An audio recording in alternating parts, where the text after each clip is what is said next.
akhirat yang itu ternyata ekonomi syariah itu sudah saatnya apa belum? Sekarang saya tanya sama yang bertanya, sholatnya sudah syariah belum?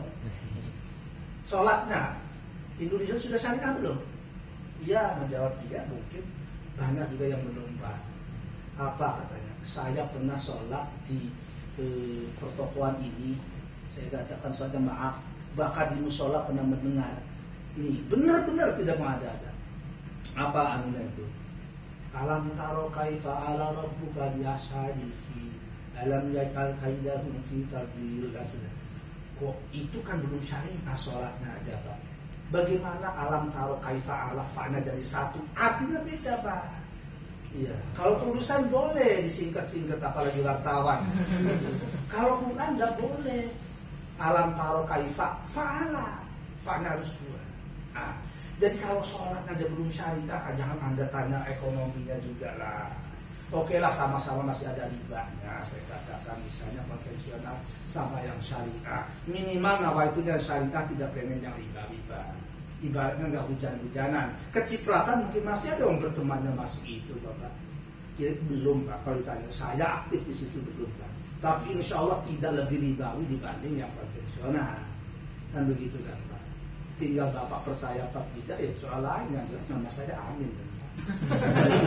Jadi belum, kalau ditanya itu belum. Saya berani mengatakan belum. Ya, masih ada hal-hal yang itu Pak. Tetapi yang baru diterbitkan tahun 92 Pak, 91 Desember. Ya, operasinya baru bulan April tahun 92. Umurnya berapa tahun? Disuruh bersanding dengan itu, jangan bertanding Pak. Bersanding aja nggak cocok Pak. Yang satu profesor sudah mau lulus, yang satu baru anak SD Pak. Ya tetap aja kan, nggak akan bisa. Kira-kira itu kalau pertanyaan itu, tetapi punya harapan Pak. Kenapa punya harapan? Ya kan sama-sama. Nah alhamdulillah itu kita berterima kasih, selalu saya berterima kasih. Alhamdulillah. Jangan dikira negara kita sudah maju Pak, mengalami kemajuan. Dulu tidak dibolehkan Pak. Alhamdulillah sudah dibolehkan. Minimal sudah ada undang-undang 21 tahun 2008 tentang syariah. Saya termasuk juga salah satu yang mengikuti, bahkan termasuk salah seorang tanda kutip ikut merumuskan itu, termasuk namanya. Kenapa itu ekonomi syariah, bank syariah bukan ekonomi Islam, bank Islam. Punya sejarah tersendiri di Indonesia itu. Nah kira-kira begitu Pak. Jadi belum. Lagi pula kan hak. Bukan hanya orang Islam tadi yang menentukan. Bapak perlu lihat, saya kebetulan beberapa hari yang bulan yang lalu ke luar Jawa. Wah kita kaget juga Pak. Kaget dalam arti kok karyawannya itu aktif warga syariah itu. Pertanyaan luar biasa. Ketika kita beritahu bahwa kita bangun sistem, bukan orangnya. Nah, di salah satu bank tertentu malah pengusaha heran tuh. Kalau nasabahnya lebih banyak non-muslim. Karena ini konsep rahmatil alamin. Jadi saya kira khawatir justru kalau kita sendiri masih ragu saja orang lain. Indikatornya apa Pak? Ya gampangnya kan kalau bank-bank besar aja mau membuka itu nggak mungkin kalau nggak memberikan keuntungan Pak. Nah, indikator lainnya maaf saya kira sebanyak-banyaknya bank-bank syariah tingkat kenakalannya masih bisa terlihat Pak, dibanding yang lain-lain. Yang lain-lain ya saya tidak perlu menyebut kenakalan Bapak lebih itu dibanding saya untuk mengurus yang itu lah. Makanya tadi kalau ditanya di Jakarta ada apa-apa, saya katakan ya udahlah saya tidak tahu menau urusan politik. Saya bikinnya ekonomi syariah kira-kira kayak apa gitu ya Pak. Nah kira-kira seperti itu maksudnya itu saya lebih concern dengan itu. Bagaimana ini dengan itu Pak. Belum jawabannya itu, tetapi dikatakan sama sekali tidak bernilai itu juga yang nggak benar Pak. Belum dari struktur, dari segalanya, dari ini. Fatwanya itu, saya kebetulan, ya maaf, S2 saya itu bikin tesisnya tentang asuransi syariah dan asuransi konvensional. Saya mendapatkan pemimpin kebetulan non-muslim, sangat kritis, tetapi fair gitu kan. Apa kata beliau itu? Saya belum anu sama Anda nih sebenarnya. Tapi beliau waktu itu belum tahu Pak, kalau saya dapat belum tahu atau belum tahu. Itu masih anu saja. Malah kadang-kadang bingung.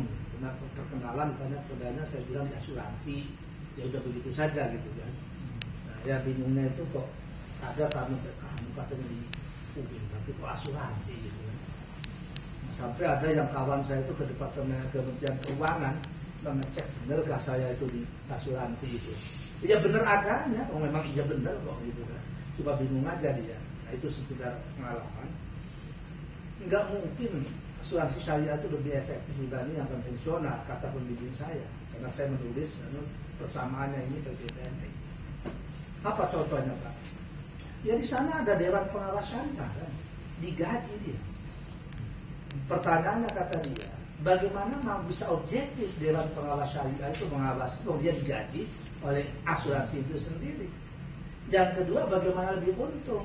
Di yang non syariah kan tidak ada DPS, artinya berapa itu? Nah, sudah punya deposit yang dia punya. Oh gitu Pak ya. Ini mohon apa ya kalau contohnya terlalu gamblang. Apa? Saya sedang menulis tesis. Bapak pembimbing saya. Saya bayar kan? Tidak ngomong kepada Bapak. Saya bayar ke universitas. Bapak digaji universitas. Bapak berani nggak menegur tulisan yang saya salah? Nah, gitu kan Pak? Fair nggak Bapak? Objektif nggak? Atau seorang dokter Pak dibayar oleh pasien? Ya, apa enggak objektif ngasih obat dia? Karena tergantung dengan uang itu tadi. Dijawab semua oleh beliau, ya tidak. Ya termasuk insya Allah DPS juga begitu Pak. Tetap aja walaupun digaji dia punya independen, tidak dependen. Tuh. Yang kedua memang betul dia digaji gitu kan Pak. Digaji, tapi masalahnya ini aset ini tidak menjadi milik perusahaan, masih tetap milik nasabah. Ini rupanya oleh beliau. Oh begitu iya. Kalau yang syariah kan begitu setor si nasabah berubah ini menjadi milik perusahaan. Syariah itu tidak milik nasabah. Dia itu cuma wakalah, perwakilan saja yang diberi amanah itu. Oh, jadi tidak akan sampai itu bedanya Pak. Kalau di lapangan misalnya perjalanan ada perbedaan, maaf tidak seperti itu. Ya itulah benar. Kadang-kadang kayak mahasiswa ada yang ujian nyontek, saya katakan, ya kan bukan peraturannya itu, salah si mahasiswanya. Atau mungkin dosen saya katakan itu salah memberikan nilai misalnya. Nah, kira-kira begitu Pak. Jadi intinya hanya ingin mengatakan ya kita tidak boleh merasa seolah sudah syariah itu full semuanya, tapi ada proses-proses yang perlu dilakukan. Saya kira itu jawabannya Pak. Mohon maaf kalau tidak pas juga. Tidak menutup sinergi dengan siapapun, tidak menutup. Bahkan dana-dana CSR perusahaan-perusahaan itu kita sangat harapkan. Kan ada kalau dulu mungkin ada bahasa CSR lewat infak. Sekarang kita lebih. Jadi misalnya ada perusahaan telekomunikasi yang menghimpun dana infak di bulan Ramadan, tapi itu dianggap CSR oleh mereka. Sebenarnya enggak, salah itu. Sekarang kita nggak main kayak gitu lagi. Ya kemarin kayak Trakindo itu kalau tidak keliru mungkin ngasih hampir 30M ke dompet duafa untuk pembenahan beberapa sekolah di wilayah-wilayah tertentu perbatasan itu sampai di daerah Subati, di Tarakan, di sana juga masuk. Nah itu yang memang konsen kita juga, makanya sekarang itu ada namanya Masyarakat Mandiri, ada PT Masyarakat Mandiri. PT Masyarakat Mandiri ini adalah yang khusus menangani program pemberdayaan yang dari perusahaan.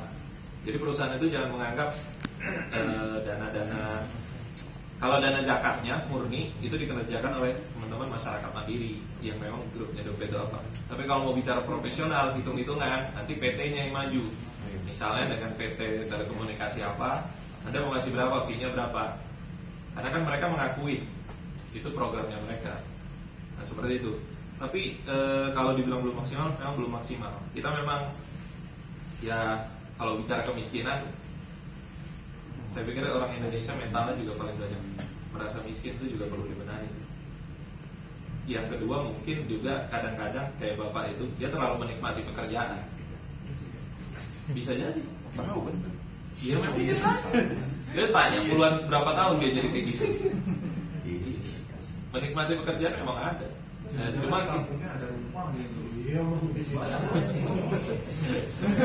belum lagi yang ngemis-ngemis ya, yang ngemis-ngemis di jalan itu kan kita luar biasa. Brengsek MA. Kamu sih luar. Dan teman saya itu sendiri di Balikpapan tuh ngerasa bener gimana tak jengkelnya dia masih ingat ngasih orang itu sewaktu mau pulang kampung lebaran, dia di samping bapak yang itu sama-sama naik pesawat lagi. Luar biasa. Itu barang ya. Makanya kenal ya Pak. Dan ini nggak bisa dipungkiri. Pengemis mungkin penghasilannya lebih besar dari pegawai negeri atau pegawai swasta di sana itu. Ini kenyataan. Terus yang kedua tadi perkiraan zakat kita itu beberapa teman-teman sudah mensurvei itu, kalau tidak keliru. Kalau Dede sendiri saya kurang tahu, tapi setahu saya sih biasanya Dede ikut mensponsori survei. Itu potensi sekitar 18 triliun per tahun. Itu seluruh ya? Untuk Indonesia. Maaf koreksi 171. 100. Nah, tuh. 171. Jadi ini 71 triliun Terkini Anda dulu deh. per tahun. per tahun. Per tahun Pak. Ini hasil survei penelitian termasuk IDP kan. Itu minimalisnya atau potensinya? Pokoknya potensi kan ada itu 100 Potensi. triliun. Terus sekarang yang kira-kira tersalur, maksudnya yang terbayarkan Kalau berapa gitu? terbayar Itu terkumpul langsung ya, saja. terkumpul. Kalau tersalurkan kita belum tahu, karena banyak juga sih teman-teman yang sudah terkumpul itu lambat menyalurkan juga ada. Tapi kalau yang terkumpul itu kalau nggak keliru ya masih berapa persen? Ustaz? Ada 20% belum nyampe. Belum nyampe. Belum nyampe. 20% belum nyampe. Masih Belum. di bawah 10 triliun. Masih Yang belum. yang terpantau pelaporan ya. Kan masih banyak. Iya, yang langsung gitu Pak. Langsung berapa jumlahnya nggak tahu. Iya. Jadi kalau ya di teman-teman lembaga amil zakat itu biasanya sih yang agak sulit ini mungkin yang di ini ya, kita ada mantaunya itu yang lembaga-lembaga kecil, pesantren-pesantren itu kan yang kadang-kadang nggak melaporkan juga, yang langsung ke kiai, langsung ke ustadz-ustadz. Nah, itu juga potensinya besar juga. Terus juga kalau di lembaga amil zakat ya dompet apa itu seperti saya bilang tadi, pengeluarannya itu memang kita sih agak khawatir ya kalau umpamanya periode kita Januari Desember penyalurannya masih cukup banyak, itu kan berarti ini angka penerimaan masih surplus lah bahasa kita. Nah itu kita biasanya angkanya minimal. Tapi memang kita usahakan semaksimal mungkin kalau bisa memang harus segera dikeluarin. Repotnya lagi kita pakai sistem hijriah, Masehi. Masehi ini ya tuntutan industri ya, mau tidak mau kita masih pakai industri. 1 Januari ke 31 Desember itu kan biasanya Ramadan itu 75% menghimpun dana untuk 1 tahun. Nah itu saldo di akhir Desember itu cukup tinggi biasanya. Nah ini yang kalau pakai saldo hijriah 1 Ramadan ke 30 Sa'ban. Jadi di akhir Sa'ban itu biasanya bisa minus banget. Bisa itu bahkan minus. Mau pakai dana apa juga Allah alam gitu. Kadang kayak gitu. Itu kan hitungan. Terus juga kalau transparansi kita juga diaudit akuntan publik ya. Jadi Itu dari DD, misalkan saya nggak tahu di Indonesia itu pemainnya gimana. Jadi apakah ada badan misalkan Bazis itu? Bazis itu memang dia tempat informasi. ada namanya forum zakat. Forum zakat itu tempat informasi, dan itu berarti DD wajib melaporkan forum zakat. Kalau Adakah kewajiban seperti koordinasi iya, koordinasi. Tapi kalau bicara kewajiban, kayaknya forum zakat juga bukan sebuah lembaga yang masih banyak juga yang mempertentangkan. Walaupun itu kesepakatan sangat teman-teman itu semua setujulah ada namanya forum. Tapi ini kan ada undang-undang baru ini, undang-undang zakat yang baru yang ya masih banyak kekurangannya, tapi juga masih banyak juga keunggulannya lah. Anda ada koordinasi itu insya Allah sudah akan lebih rapi lagi. Tinggal ini rancangan peraturan pemerintahnya yang belum keluar. Di undang-undang zakat itu memang masih banyak juga yang mempertentangkan. Misalnya di undang-undang zakat yang terbaru itu lembaga amil zakat di daerah tidak disebut. Jadi misalnya